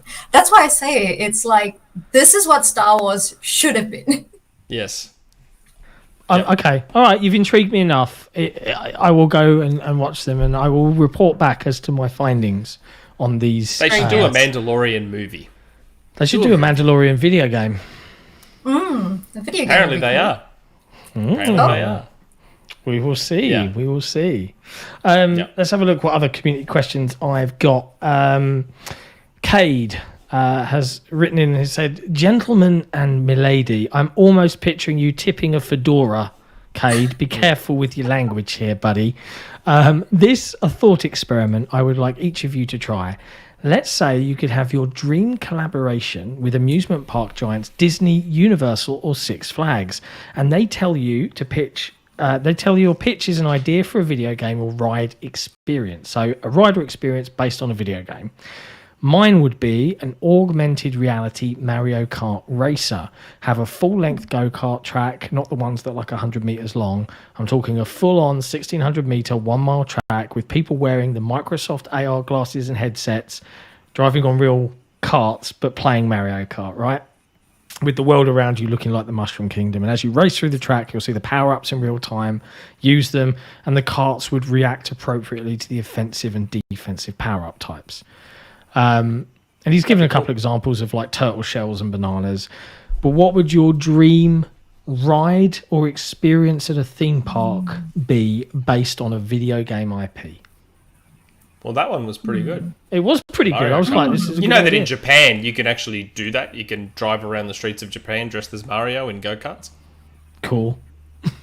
Doesn't surprise me. I really want to do that. If I had the money, I would set up I'd buy the remote control Switch game thing and get like 4 of them. It's quite cool. It's quite cool, but it's very expensive. But I would love to build, because It I've is. got a good 60 square feet out there that I could build a really cool track, like going under sofas and stuff. It would look wicked. Yeah. But never mind. Can't have everything. $150 per car. Yeah, come on, Nintendo. Whatever happened to you guys? Why couldn't you make it out of Labo? Hey? Do you remember Labo? Do you remember how that was going to be the next big thing? Yeah. It was not. It was not. Sorry. It was cardboard. It was cardboard. That's all it was. It was cardboard. That they charged a lot of money for. Nintendo. Dhayana, what about you? What would be your dream experience turned into a theme park ride from a video game? I don't know. They put you on the spot, these questions. So They do. I have never actually thought about it. I don't know. Something Star Wars related, potentially. Like a pod racing type ride would be cool. I imagine that in VR would look very vomit-inducing. Yeah. See, theme parks and I don't do very well when it comes to like roller coasters and those kind of extreme rides. So it's really hard for me to imagine something that is not going to make me feel like I need to throw up. Yeah, me and going fast upside down or being hurtled through places is not my idea of a good time. I'd rather stand on the ground. So to help you out, my favourite things at theme parks were always haunted houses. So why not a super well designed, like full on, like probably alien horror experience. So take the Alien franchise. There used to be, back in the day, back when Aliens was a modern film, there used to be a thing in London, and I'm casting my mind back. It might be an Alien 3, but they actually had people in the alien suits from the movie Aliens, and you would go into this. I think it might have been like somewhere in London, maybe Battersea Power Station, but you went into what looked like the cool insides of the Nostromo or something like that, and you had like the IR guns, and it was a horror experience where the Marines would come in all garbed up and they'd try and rescue you and take you through this aliens coming to attack you. I remember reading about it a lot, and it was apparently epic. So maybe something really high budget that you could go in and be terrified by aliens. That would be cool. There you go. That'd be mine. Sonic coaster. Sonic roller coaster. Oh, God. 2,000 miles an hour. Oh, yeah. Get those G's going. Yeah, just the skin peeling back off of your face. Your human body's not designed to go fast. You're talking about, John, back in 2014 at Halloween Horror Nights, I think it was in Universal, they did an Alien versus Predator one where you walk in and you walk through and it's like this whole maze, and they put on a whole show. They do that every year. Really big around here. Different franchises. But it is that idea. You go in and you're going through a path and you're trying to get through, and there was all people playing aliens, people playing predators, and they're all fighting each other, and you walk by them. It was cool. Yeah. Interesting. Nice. Speaking of Sega, Joaquin Branch has a super chat. Oh. Gentlemen and madam, Sega has 4 games in 2022, and 3 of which are day one Game Pass. Given that acquisitions can take up to a year to work out, hypothetically, Xbox and Sega could be in talks right now. Thoughts? You know, you'd think after they acquired Activision, like, that the acquisition talk would just slow down a bit now. Like, now that they're is going 70 billion not enough? Man. Apparently. Look, I'm sure there's talks going on with a lot of developers and publishers. We know they have that deal for Super Game, whatever that Super Game thing is. Maybe that's a step in that direction. Who knows? Maybe. One thing I would say, just to keep the acquisition thread pumping 1,000 posts a second, is there is no reason why while this acquisition is open, that they still can't announce their intent to acquire other studios. There's no legality. They can totally 100% come out tomorrow and be we're announcing our acquisition of our intent to acquire, blah, and they'll just blurt it out. Whoever. So it's not a case of you have to wait 6 to 8 months for Activision to wrap before you get your next fix, you junkies. Just relax, okay? Shadowless Edge, one more super chat. Shout out to Dhayana from the Achievement Hunters. Question for the Melburnians. What's your best idea for a food trip in Melbourne? Where would you take John? Oh, man. Where are you going to take places? It depends. Breakfast, lunch, or dinner? They're all different places. Okay, so I'm not a huge breakfast guy. It's very rare. And if I do have breakfast, it's more of a brunch, right? So it would be more like an 11 a.m. type breakfast. And that's okay. fine. I could do that too. Yeah, so we can merge breakfast and lunch together. I'm fine with either. There's a lot of nice cafes in De Graves Street. That's where I caught up with Johnny. There's a lot of nice cafes in there. And there's one that I went to with my wife last Australia Day. Man, unbelievable breakfast. Some of the best chorizo you've ever had in your life. Like I asked the guy who owned it, I'm like, where the hell did you get this chorizo? It is amazing. And he's like, it came from a butcher in Fitzroy, blah, blah, blah, blah. I'm like, man, I need to hunt this stuff down. It was like the most amazing chorizo I've ever had in my life. Wow.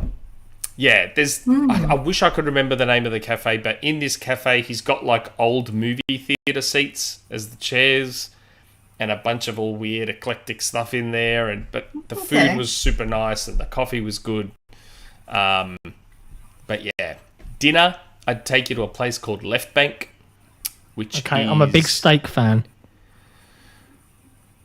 Okay. Oh, there's plenty of steakhouses in Melbourne. Like, there's one called Rare. There's a steakhouse called Rare. It's a good choice for a steakhouse name. In the CBD. Oh, but this place is, like, unbelievable. And the service is, like, out of control. Like, I went there for dinner with my wife and her heel broke when we were walking there. Oh, gosh. Okay. The lady that was working there offered my wife a pair of shoes to walk back to the car in. Wow. She's like, I've just got a spare pair of shoes here that I keep at work. Do you want them? And we're like, that's fine. You don't have to do that. Do you have any barukas? The service was just amazing there, and the steaks were really good. And it wasn't like the pretentious, ridiculously overpriced steaks. They were fairly, like, I mean, you expect to pay a lot of money for steak, but these were very reasonably priced and just amazing. So if you have to have steak, I take you to Rare.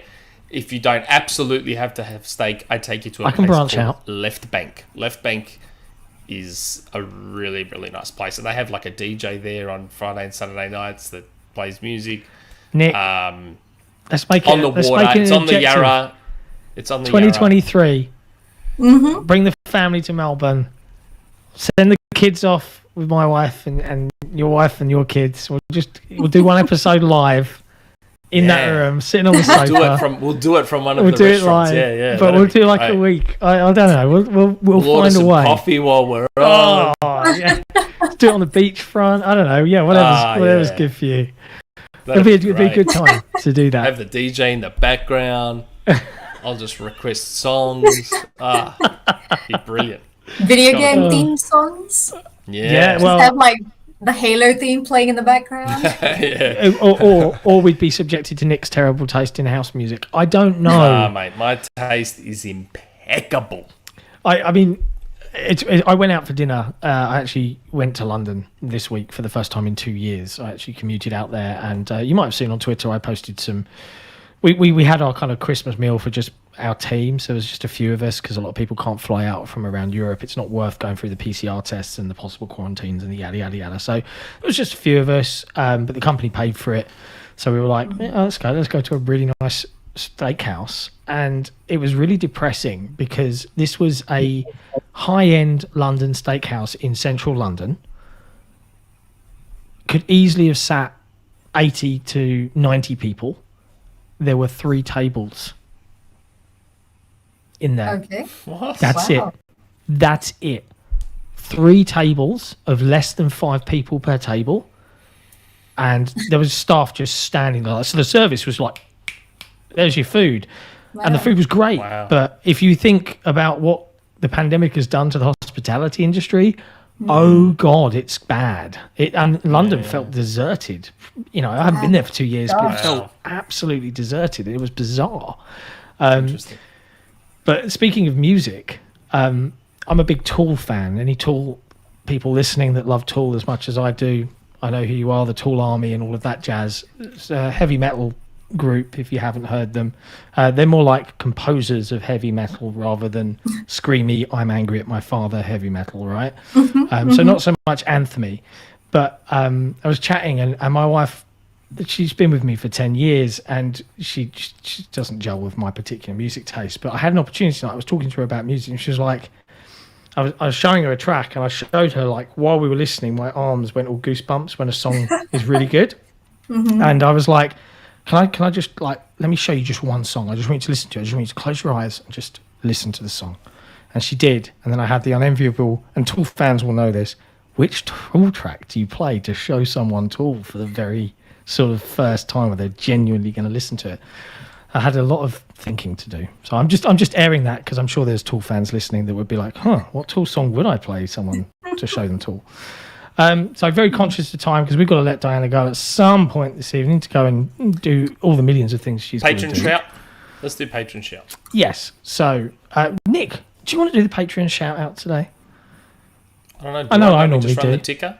You do run the ticker, but you've got to say some blurb about how great the Patreon is and how great and lovely they are. Patron's great, you know. We obviously love that the community supports us and everything, and we also have Patreon where you can support us more directly.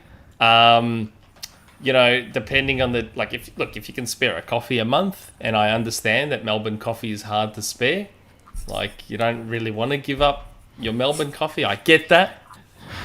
And for those people, we also have the tip jar, which is just like $1. That's fine. $1 is okay too. $1. For the higher tiers, we have merch that comes with it. Predrag did a pretty cool t-shirt for the latest batch, which is the What's Going On t-shirt, which is pretty funny. That's not part of the. That's a no, it's not. merch I'm just store. showing how cool our t-shirts are. Yes, we do have some pretty good t-shirts, mugs, all sorts of stuff. One of the other perks of the Patreon is that you have access to this special lounge. The Cool Kids Club. Forum. Yep, Cool Kids Club. And you can ask questions for the podcast as well. Just try to keep them a little bit shorter in the future. We have a lot of very, very long questions. They have done a good job this week, all right? So I'm going to, just to wrap things up, right, I'm going to do the last 3, and there's 2 pretty short ones and one last question, no, and then... I'll do them. Oh, all right. I do them. Okay. Well, do you know who's left? Yep. Travis, Morventhus, I'm just and quickly Cerys. checking. Yeah. I'll do. Okay, so I'll go with. So I'm assuming that Jesse has the ticker running along the bottom. He does. Jesse, yes. Okay. I'm not watching. I'm not actually watching on YouTube, so I can't see. You can just always assume that I do everything correct. Do you though? Do you? Chris Hemsworth look. Do you though? Is it though? Do you? Is it? Okay. Morventhus. Pick one or both. Number 1. Have a great weekend. No questions from me this week. Yes. Or number 2. Have a fantastic weekend and no questions from me this week. Oh, that's the best. See, more like that. More questions that aren't questions that say you're not actually going to ask us any questions. Okay. We did BigHappas, didn't we? Yeah, you've just got Travis. DeoGame. There's DeoGame as well. Yeah, I've done DeoGame. Oh, no, haven't I? No, I haven't. No, you have not. Oh, dear. DeoGame. Hello, Jon, Nick, and Dhayana. In the mid to late 80s, at a small company called Bethesda Softworks, a young Courtney Cox briefly worked. Is that true? Is that... Is that true? No. Okay, Google. Years later, she would host the Fallout 3 launch party. Not long after, her friend's co-star Matthew Perry would play the role of Benny in Fallout New Vegas. Just thought this was a fun fact. We need to check that out. That can't be true. It's true. Courtney Cox worked at Bethesda. Courtney Cox worked at video game publisher Bethesda Softworks briefly in the 1980s. That is cool. Wow. See, it was destiny. Oh. Wow. Very cool. Look at that. As for my tangentially related question, for years we have seen celebrities pop up in Xbox game studios and subsidiaries pending regulatory review and shareholder approval games. Batista in Gears 5, Pedro Pascal in Dishonored 2, which I also didn't know, Max von Sydow in Skyrim, Nathan Fillion in Halo, seemingly a 1 year per COD, including the most notoriously Kevin Spacey, and many more. Is there a celebrity you'd like to see in an upcoming Xbox Game Studios game? Personally, I think Daisy Ridley would be excellent as Joanna Dark. That's a good shout. She has the training for mocap from the Star Wars sequels, and like Hamill himself, some of her most interesting and exciting work has been within the voice acting space. Yeah, she's got that Daisy stiff Ridley. upper lip British accent that Joanna Dark needs, so I'm all for it. I'm trying to think who else. A celebrity in games. I want to see Ryan Terry Reynolds Crews. is an obvious one. Yeah. Ryan Reynolds is obvious with his voice. I'd like to see Terry Crews with more of a role than what he got in Crackdown 3, because I feel like, it was wasted on Crackdown 3. So, can we get Terry Crews back in? Do something else, a bit more fun. I think my request would be Henry Cavill in anything at all. See? Who mentions Henry Cavill on here more than anyone? Yeah, that's true. You're a bit of a, Thank you. There's a bit of a man crush going on here. Henry Cavill. I need to find a way for us to get him on the podcast. We need to get Henry Cavill doing something and Henry Cavill doing everything. Yeah. If he was to come on this podcast, he'd be like, it's Xbox though, isn't it? Consoles. He'd be PC, like, I know, Xbox we want PC. We also want PC, Henry. He's Pretty sure he's a nerd enough to be open to everything. Maybe we can persuade him. But I've heard rumours he's going to be the next Bond. Idris Elba. Idris Elba is another contender, which I would love. I would love Idris Elba to be Bond, because he's just... Tom Hardy was the favourite. I think he's out of the race now. Yeah, I wouldn't pick Tom Hardy. He's too rough. He's too He'd too be a Essex. good Wolverine. He'd be a real good Wolverine, Tom Hardy. Yeah, he would. But Yep. have you guys seen Luther? No. If you like Idris Elba, Okay. go watch Luther. And for the guys out there, there's the female character in Luther in the first season. There's something about her. There's something about her, boys. I'm just saying. And it's not a physical thing. It's a mental thing. There's something about her as a character that is super attractive. So, yeah, definitely go and watch that show. It's really good. Okay. Now, you might be wondering why Nick has donned a lady's kimono and is pretending to smoke a pipe. Just in case there is any confusion, you might have heard us mention Cerys, one of our Xbox Era community members earlier on, one of our patrons. She is perhaps the most verbose community question asker, and I think we're using her as the finale today of our community questions. I think it's the last one. No, there's a couple of short ones. Okay, well, but I thought I'd just... This is a highlight. So let's see what she's got to say today. Yeah, Kara's tried to get me last week with the vocab, and I'm conscious of time. Knocked it out of the park. So perhaps we'll be able to squeeze this one in, and Dhayana, if you need to drop for the last ones, it's no worries. The last ones are very short, which is why I'm doing this one first. Okay. Cerys. Hello, you two. Hello, Dhayana. I haven't seen your content before, Dhayana, since social media terrifies me, but as someone else who believes that gaming brings people together, regardless of background, skill and interest, it's lovely to be introduced to your work. Hashtag Women of Xbox. My partner and I have been watching through my Christmas gift, which was a box of 50s B movies. Oh my God. Who does that? Cerys does that. The latest being 1956's The Creature Walks Among Us. The one saving grace it has is that it starred Rex Reason and Jeff Morrow from 1955's The Island Earth. which I could watch 6 times a week and twice on Sundays. A good 60% of the creature walks is establishing shots clearly in Florida with boats moving slowly. Anyway, my question for the panel. Imagine you travel back in time to the 50s, retaining your knowledge of the future, and rather than do something responsible with that knowledge, you decide to firstly rip off the Beatles, and then for fun, take some of those earnings to make a low-budget second feature based on a future game's plot. Which game would you choose to make your B movie? Now what is this Mistec?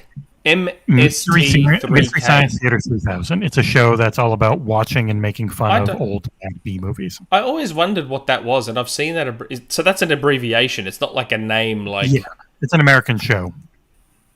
Is that what that is? I always wondered what the hell that was. I'm like, is that like a DJ's name? It looks like the name of a DJ, like Deadmau5 or one of those. And I'm like, who is this person? Well, there you go. Mystery Science Theater. In this new timeline, be later riffing on 6, The Ring World in Space, complete with Flood made of rubber-suited stuntmen. Okay. That's it. Always an interesting question from Cerys. Which game would I choose to make my B movie? I would go with BioShock. I reckon I could pull off a pretty competent B movie. It's a B movie? Yeah, no, you can picture deserves it doesn't matter what it deserves. I'm making a terrible B movie. And I'm going to have, it'll be a cult classic because of the Would You Kindly plot twist. That's how it was going to work. But that's why it deserves the premium treatment, because of Would You Kindly. It is the greatest thing ever in video games. Have you played BioShock, Dhayana? No. I've played... You have to. I played 1, I think. Yeah. Way back. Yeah. If it's the first one. That's okay. Yeah. That's the greatest one. That's the best one. You're in good company. BioShock 1 is amazing. A B movie has to go with a B game, doesn't it? Not necessarily. You could do what could you do? How B are we going? There's like House of the Dead movies. Like U-Bowl made a whole bunch of horrible movies. Man. I'm trying to rack my brains on what would make a really cheesy, bad B movie. Because that's what a B movie should be. It should be kind of like... terrible and cringy, but also kind of charming in its own terrible way. You could do Grounded, but it's already been done. Honey, I Shrunk the Kids. Honey, I Shrunk the Kids. It's already been done. It's already I wouldn't want to. It's really tricky. It's a tricky question, Cerys. It's hard to think on my feet with such tricky, complex questions. Do a bleeding edge. It's going to say Resident Evil, but the latest movie, Resident Evil, is they're already B movies as they are. Yeah. I've got a good one, John. Go on. Brute Force. Oh, okay, yeah. With the rubber suited like Gorn type lizard character, that would work. Good choice. Bleeding Edge. A bleeding edge movie. Yeah, I suppose, like super futuristic fighting people in a B movie style with terrible fight combat scenes. That could also work as a B movie. That should be a thread. I'd love to see other people's ideas for that one. I think there's only 2 left, right? Or 1 left. There might only be 1 left. We might actually be on the last one. This is Travis. And it's by PoderickPayne, Jesse. And I already have no idea what the hell he's talking about. Hello, panel. I will keep this brief. Nick, being from Melbourne, do you know what I mean when I say administer the dream gravy onto your finger? The hell is he talking about? What? What he the linked hell me is he talking? He linked me a heavy metal song, and it's got a really weird music video. The band's from Melbourne. I'll link it to you. Melbourne. That sounds like the most filthy euphemism I've heard this year. Administer the dream gravy onto my finger. Your finger. You filthy. This is a PG-13 podcast, Travis. Honestly. 12-foot ninja? Is that 12-foot ninja? Is that who it's from? It was Vegemite. Oh, no, not Vegemite. Come on now. Vegemite's gross. Much. You don't like Vegemite, do you? Oh, God, no. That stuff's gross. Incredible. So yuck. Nope. I think that was the last question. Well, there you go. I think that was Boom. So look, let's stick to our word. This is a lean podcast, under 2 hours, and thankfully Dhayana has very graciously, even though she definitely said 15 minutes ago she only had half an hour ago. Oh no, you guys under 2 hours. Have we ever been less than 2 hours ever? Don't think so. Have I managed to get you guys to? Look what you've done to her. You've What put have us I on the done? straight and narrow and made us very focused. I like it. And is this why you need a woman's presence on? Maybe. Well, we had Taylor on, and it still went for like 2.5 hours, even with Taylor on. I know, honestly. Well, it's been an absolute pleasure. You need an Asian woman. Yes, clearly. That was the problem. That's what we need. We do have Time one is last money. super chat. We do have one last super chat. Speaking of that, as a dad, I can relate to your podcast the best. Love the show. Both of my daughters love Minecraft. Man, that's from Jake. Loves Minecraft. That's really good. Morschlein. Jake Morschlein. I don't. Can you please jump in the chat and tell us how to pronounce your surname properly? Phonetically. Because we're probably butchering the ever-loving crap out of it. We absolutely are. And Jake, my son absolutely adores Minecraft. He has a Minecraft-themed bedroom, Minecraft-themed pajamas, Minecraft clothes, primarily socks, even boxer shorts. It's all Minecraft in this house. He's very Ari has into one it. top. He has one Minecraft top. Ari has mostly Mario Kart and Mario stuff. Oh, he's a big super chat. Is there? Did I miss it? From Shadowless Edge. I read that one. I read that one. I read that one. I don't pay attention to you, sorry. I did that one. Shadowless Edge. I believe he may know Dhayana, because I think Shadowless Edge is or was with GPN, I want to say. Yeah. Mm-hmm. Yeah. Okay. I was right. Good. Okay. Awesome. Yes, I read that one. And I now have lots of lovely places to go for dinner, thanks to Shadowless Edge's questions. So I'm very grateful. Trust me, mate. There won't be a problem. There won't be a problem. Because Melbourne's the best city in the world. Melbourne is the best city in the world. For audio listeners, if you listen really closely, here's the sound of my eyes rolling into the back of my head. We don't win most livable city in the world as often as we do for nothing. There is a reason for that. And with that, before Nick goes on for 15 minutes about the wonders of the Melbourne culture, we're going to wrap things up. Big thank you to Dhayana for joining us on the show today. Thanks for making the time. If you would be so kind, please advertise to everybody where they can find you, how they can connect with you on Twitter and elsewhere in social medias, please. I'm everywhere as MissDeusGeek. Generally quite open to chatting with everyone. Just don't spam me all at once.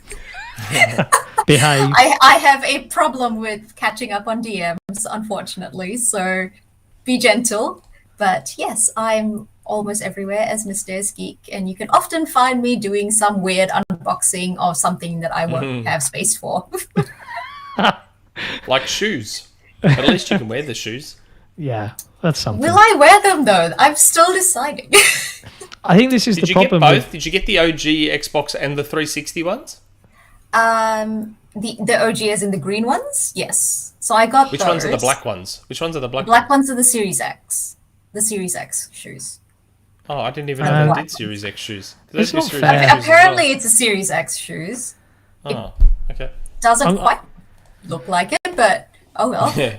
I'm picturing just two big square rectangles that you put your feet into. That's like when someone says a Series X shoe, I'm picturing someone walking around on boxes. But I really need to get myself in the MVP program. I am not a shoes guy. I have two pairs of shoes. A pair of work shoes, which I haven't had to wear for a very long time because I don't have to go into the office anymore, and a pair of Converse leather high tops, which are now 3 years old and have holes in. But equally, because I'm trapped in this house, I haven't felt the need to replace them just yet, and they are knackered. I need Microsoft. Can you send me some shoes, please? Can I join this MVP program? Can someone call my agent? I don't know. But yes, it's been an absolute pleasure, Dhayana. We're going to wrap things up here. Big thank you so much for having me. It's been a pleasure, honestly. Big thank you to the chat for hanging out. As always, jump on the forums. Dhayana, jump on the forums. Come and introduce yourself and find some like-minded gamers that aren't mean, and you can play some games with everybody. And hey, we'll all see you next week as we march ever closer to episode 100. Have we got some cool things in store? Maybe we have. We'll see you next time, everybody. Ciao for now.